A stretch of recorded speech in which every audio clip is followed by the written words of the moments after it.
गोंयांत चवथ म्हटल्यार फक्त भक्ती आणि सांस्कृतिक उत्सव न्ही, तर तितून स्वादिष्ट जेवणाचो सुद्धा तितलोच महत्व आसा. रुचीक मोदक, नेवऱ्यो आणि गोवन खाणा शिवाय हो उत्सव अपूर्ण आसा. पूण हे सगळे खाऊन खंय ना खंय आमच्या हेल्थार फरक पडलाच आसतलो. त्या खातीर आमच्या आरोग्याची चिंता करप सुद्धा तितलेच गरजेचे आसा. आता प्रश्न आसा, आमचे शरीर परत तंदुरुस्त कशें दवरप.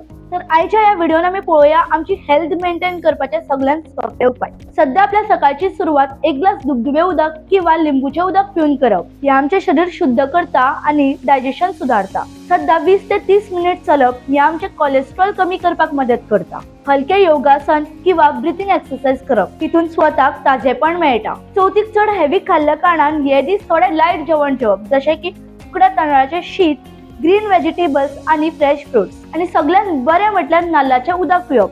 हे आमच्या शरीरातले टॉक्सिन्स कमी करपाक हेल्प करता. उत्सवाचा आनंद जितलो महत्वाचो तितलेच महत्वाचे आमचे आरोग्य आणि आमची हेल्थ. म्हणून आम्ही सगळी प्रयत्न करूया आमचा कोलेस्ट्रॉल मर्यादेन दवरपाचो आणि आमचे शरीर तंदुरुस्त दवरपाचे.